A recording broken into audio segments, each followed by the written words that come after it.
I know that we're sleepy. I'm sleepy. I tried to find a coffee machine. I failed. So please stick with me for another half an hour or 32 minutes. Thank you again for coming, and thanks to those who have stuck out the day. Now, I'm in Malaysia today. This is the reason why I'm in Malaysia. So, having traveled over, well, almost around 7,000 miles, I thought, may as well talk about something I don't normally talk about, or talk about issues on a level I don't normally talk about. And so this is why I'm talking about this quite personal topic for me here today. Now,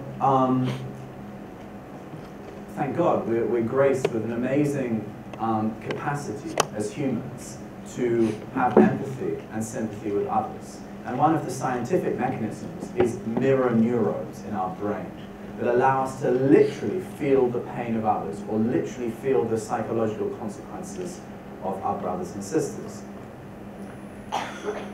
Now, for me, when I was evolving as a young man, my political consciousness evolving as a young man, I was most motivated and woken up and appalled and shocked by my country, Britain's treatment of Iraq, a sovereign state that we invaded in 2003 and that we have occupied kind of on and off since, right? It's a complicated issue, right? And so I was absolutely appalled by this. I was absolutely upset by this, emotionally upset, and I couldn't believe that this was going on. That supposedly civilized country, the UK, could just bomb someone else's country, hang the dictator, and etc. It really upset me. And the same thing happened over time with the situation in Gaza. At night, I would go online and I would listen to the helicopters flying over Gaza. I would listen to the shots fired from Israeli helicopters into Gaza. That's what I would listen to at night. And the reason why is because I wanted to feel like I was there. I wanted to let it affect me. I wanted to immerse myself in it so I could be most impassioned by it, as if it was affecting me. Now, this is a quite strange talk, so bear with me. But I was asked a question actually about an hour ago by a young lady who asked what motivates me to keep going. So that's what I'm going to talk a little bit about now. The point is that we all, as humans, and particularly activists perhaps, all get down, depressed, low, upset, have dips in faith, steadfastness, and etc. And so I wanted to talk a little bit about how I deal with that, particularly in the realm of my work. Now, I'm blessed that I have many friends who, well, not many, I have many friends, because it's definitely quality over quantity that matters. I have many friends who know exactly how to support me. They know exactly which buttons to press in terms of reminding me of my courage, I'm doing this courage in the definition set by the speaker earlier today, right? Not in the Hollywood image courage, right? Remind me of my courage, my will, my strength, my faith, and etc. So I'm very blessed for that.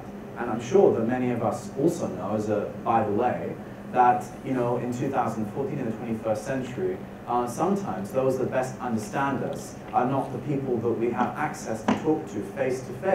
They're people who live thousands of miles away and who we may communicate with via bits, yeah? Binary code, yeah? Skype and Facebook and etc. And it's miraculous actually, but we're blessed to have the friends wherever they may be. So I'm lucky that I have friends who can support me, and that's very important. But as the other speakers touched on today, it is basically, essentially, ultimately all within yourself, and it's all connected with one's own faith in terms of one's ability to pick oneself up when one is feeling low and to move forward courageously, right? So I want to talk a little bit about how I see this situation for me myself. Now, I've spent several months in Palestine over the last couple of years. And the thing for me here is that I really miss being in Gaza right now. As I said in the talk earlier, my heart is in Gaza, totally. But the thing about Gaza, which is really special for me, is that among 99% of the Palestinians I've met in Gaza, spending time with them, getting to know them, they inspire in me a real, I see in them, and that inspires me, I see a real flourishing strength of will, of patience, and of steadfastness. And this isn't like because I want to romanticize Palestinians or I want to romanticize God. I'm not interested in that. But we should all be, as human beings, interested in seeking wisdom and seeking the positive aspects of cultures all around the world to better ourselves. That's our responsibility, to seek information and to grow. And so for me, I see in Gaza, and I know many others do, many other activists and those involved with Gaza, we see this amazing spirit which appears to be, in our experience, generally unique to Gaza. And I'm also blessed that among my best friends in Gaza, they are the epitome of these virtues. You know, they are the kind of hidden heroes or silent heroes of steadfastness, sabr, patience, and endurance. And certainly for me, as someone who's grown up in Great Britain, this kind of spirit is not something I see in Great Britain, or at least I haven't been able to identify it so far. Now, just to give you one glimpse of that, perhaps to allow you to feel the point that I'm trying to make. After the war in November 2012, Israel attacked Gaza, right? In November 2012. After the war, we made a video commemorating the Palestinians killed. So we had the names of the Palestinian martyrs read out by Palestinians, in doing so, we did a few impromptu interviews. And one of the impromptu interviews was with the elderly man, who I think was in his late 80s or early 90s, if I remember correctly. Maybe he was even in his hundreds, I can't remember. Anyway, amazing guy, incredible guy, had lived through the creation of Israel, the catastrophe in 1948, and etc. Anyway, he was giving this impromptu interview, and he was talking about, he wanted to speak to the Israeli leaders, right? So he said many amazing things, but the most incredible one, the most touching one, the cherry on the top of the film, so to speak, was this line: "Whatever damage you do to us, we will survive." That is no small comment to make. And that sends a shiver down my spine, knowing what damage Israel does do to Gaza and has done to Palestine. And it's that kind of strength that really inspires me to keep going, among other things, right? Now, for me, as I just said, I have a love affair with Gaza, right? I really miss it, and I love more than anything else working for Gaza, raising awareness for Gaza, and etc. And part of my work, particularly with the films, is to, in a way, connect people to Gaza through the films. So I work with my Palestinian friends and colleagues in Gaza. I have this love for Gaza, and the whole project of making these films, raising the awareness, is all, the exchange rate is love, yeah? It's all in the currency of love. And it's not just that, but it's also passion and an underlying yearning for peace and justice. Those are the background tenets, right? And I mentioned in the talk this morning, and it's amazing people are still here, so again, I'm grateful for that. I did, after the November 2012 war, I did a world tour, as I said, about 13 countries in less than 2 months. It's very, very exhausting, etc. But for me, I felt that I had to take the opportunity to speak out as much as possible. And so really I worked round the clock to talk about Gaza and to try to make people connect, right, in the currency of love and passion and etc. to make people connect with Gaza and to wake them up. So what happened with the tour, it will be clear in a moment why I'm going into so much detail about the tour. What happened was, after the war, that I put a message out and I said, if you want me to talk at your university, society, whatever, just send me an email. I think it was an email. So we got hundreds of invitations, and we were able to fulfill a few of them, excuse me, several dozen of them, but obviously not all of them or most of them.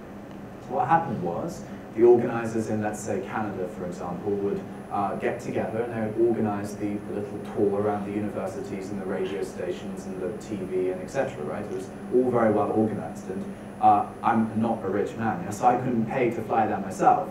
So what would happen is they would all chip in, the organizations, because they have their own funds, and they would pay for the travel and the accommodation, and I wouldn't get paid, and I was very explicit about that in the shout-out, that I don't want to be paid, don't want to stay in fancy places, and etc. The reason why is because it just becomes complicated, because money is so often dirty, and it's kind of against my philosophy to get involved with money or being paid to talk about Gaza and people being killed. I mean, how could anyone do that, right? So it'll become clear in a second why I'm going into this much detail. Actually, in a couple of the locations around the world, in I think it was 3 or 4, the organizers charged tickets. And I'd actually expressly said that I didn't want people to charge tickets because I wanted anyone to be able to come, right? If the currency of exchange is information and love spreading, why would I pay for that? Or why would they charge for that, right? So, so that was an aberration. When there were donations, they ended up being used to offset the costs that wouldn't be sought by the organizers. So it ended up balancing itself out beautifully. As I said this morning, this whole thing was definitely not a glamorous experience. Definitely wasn't a glamorous experience. And as I may have mentioned earlier today, with the world tour, I almost quit twice. I worked myself to the bone at an emotional, psychological, and spiritual and political level. I was just very exhausted by it. But thanks be to God, I picked myself up and went on, and it was completed successfully. But the reason why I've gone into so much detail about this is for the following. The theme of today's talk is speak good or be silent. Right? I hope that during the tour I was speaking good and not being silent, and trying to get others to speak good and not be silent. What I soon found out towards the end of the tour was that perhaps, and I'm making a judgment here, others were not speaking so much good about the tour. So among hundreds or thousands of people who were aware of the tour, there were perhaps several dozen who were posting abusive messages about the tour. And as you can imagine, this upset me very, very much. And I'll talk about that more in a moment and how I dealt with that. But people were spreading lies. They were spreading slanderous messages, which even now really upset me. They were saying, some people were saying that I earned money from the tour. Once, someone was spreading the rumor that I earned 20,000 euros from the tour. I mean, this, as you can probably tell, really makes me angry, actually. I'm really upset because it's precisely the opposite of my motivation. So this really was I found this very subversive and very malicious, actually. And it was very difficult to deal with that. And it really hit me on the head and really dented my faith at the time, to be honest with you. For me, as I mentioned this morning, doing the tour was a kind of struggle, a strife. It was definitely not easy to do, and it was, according to my understanding of my own intentions, I was trying to do good and to spread good. And so having many people say bad things about it really hurt me. Now, actually, speaking objectively for a moment, the tour was a success. I managed to speak to thousands of people all over the world, including in Malaysia, and I drew connections between people to Gaza that otherwise wouldn't have been drawn, and I sparked, or the tour sparked, or the even holding of the talks sparked ideas and interests and passion and energy, which is only but good for the cause of justice and peace for Gaza. Now, I'm guessing everyone is fairly, to an extent, aware that, you know, when you go on Twitter, many people, I don't know where the ideas come from, but it's just like a hate machine. Maybe you haven't become aware of that yet. I did. But people just start talking garbage, and I don't know what it is. Someone's going to have to do some psychological research, maybe the brother, I don't know. but something goes on, people just think that they can hate on people in 240 characters, or 160 characters, whatever. So, as I said before, definitely I found that, let me take a step back and let me say that among all of the feedback and all of the support and etc., almost all of it was positive and supportive and etc., which helped me with my journey, literally, keeping up the energy and motivation to do these talks. A very small amount was hate-filled or abusive or not constructive criticism, but malicious criticism or really hatred or abuse at some stages. And you know, I was blessed with a good education, so I'm able to tell the difference. Now, I'm not like somehow, I don't have a problem with criticism or with receiving hate messages, actually. The very first video I posted on YouTube received hate messages. So I'm used to that, and I'm used to also, thanks be to God, but most of them are not hate messages. Most of the feedback are not hate messages. But what really, really got me was the accusation that I was doing this for money and such things. That really, really touched a nerve with me. Now, my policy with these kinds of comments, which I was well aware of while I was doing the tour, I had people that were telling me this is being said, this is being said, this is the success of raising awareness here, here, here, and etc. So I was aware of what was going on explicitly, sometimes what people were saying. Now, my kind of policy is to kind of not give air and oxygen to hatred. And one of the kind of like baseline motivations for me is the following line. The less you respond to rude, critical, argumentative people, the more peaceful your life will be. That's apparently that's attributed to Mandy Hale. Now for me that's like an ultimate thing. I don't have time to deal with people's hatred. I'm trying to raise awareness about something which is life critical for people. Now, like even in the British Parliament, you can't say anything you want to say about the people you're arguing with. And you may or may not have seen that people get pretty abusive in the British Parliament, but there are still red lines. So I felt that it was acceptable that I should put red lines on what people were saying about me on my own social media pages and website and etc. After all, why should I accept people to hate on my faith, my philosophy, my skin color, my clothes, my friends, my supporters, my words, my voice, and etc. I had it all within these 3 months. And the ones that really get me were people claiming to know my intentions and claiming I was earning money, and people attacking my skin color. These two are like, alarms are going off, like fireworks are going off, right? So my idea was that don't give oxygen. Don't give oxygen. Don't respond. Let them be. Let them get it out of their system. Carry on. Don't let it affect you. And I try my best to not let it affect me. And a Martin Luther King Jr. quote really gives me the will to do that. Quote, "Darkness cannot drive out darkness, only light can do that. Hate cannot drive out hate, only love can do that." End quote. For me, that's like a fundamental motivating piece of wisdom. So as I said, I was upset. I was really upset. My friends were upset. They were really upset. My family was really upset. My friends in Gaza were the most upset, even more than me. And it was really hard. And as I said, it battered me over the head with a loss of motivation. Actually, not motivation, but a loss of, I don't know, something. Light. No, I don't know, something. For me, it was difficult after this bout of a difficult time with these kinds of feedbacks. I'm a sensitive guy, right? I really am, so I don't take these things and just, people are saying bad stuff. No, I'm not like that.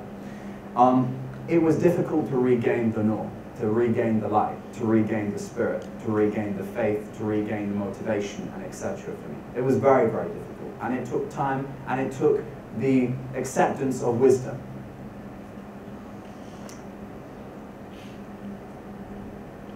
Now, as I said earlier, when it came to Gaza for me, I really tried to internalize the situation, right? I tried to put myself there. And from that idea, from connecting ourselves with others' situation, we can understand something important. which is that we are all Palestinians, we are all Israelis, we are all Yemenis or Kenyans or whatever, right? We are all brothers and sisters. We are all humans. And as I said in the first talk, we should want for our brothers and sisters what we want for ourselves. This connection, this understanding is the most important thing that drives me in my work in raising awareness and etc. Now, I wanted to say, bringing in another tangent here, bear with me. It will connect eventually, God willing. The happiest of us are those that complain the least. I think that's probably a truism after what we heard today. And Islam teaches us that. And there is a hadith, a saying of the Prophet of Islam that I will read, and it's a kind of, it's a translation, of course. A quote. Amazing is the case of the believer, for there is good in all of his affairs, and that is only so for the believer. For if he has occasion to delight, he thanks God, and that is good for him. And if he gets into trouble and shows resignation, enduring it patiently, that is good for him also. And we can take from that a really important thing about complaining and etc. and about faith. But I want to draw perhaps a contradictory point, which is that that's true in personal and spiritual affairs, about complaining and about being patient and etc. But in the realm of politics, in the realm of society, in the realm of the international community, we cannot accept that. Right? We cannot be patient about someone occupying someone else's country. We cannot be patient about state terrorism killing innocent children. No one can be expected to be patient about that. And we shouldn't be patient about that. I don't believe that we should resign ourselves to state terrorism. I don't think that we should not complain about that. So it's my experience that it's possible to have personal peace and have personal contentment and to be grateful even for the personal challenges, but to at the same time be politically active, politically conscious, politically connected, and to complain politically. Because as I said in the first talk, if we don't complain, if we don't problematize, if we don't identify the problem, we'll never fix the problem. So we have to maintain these two parallels.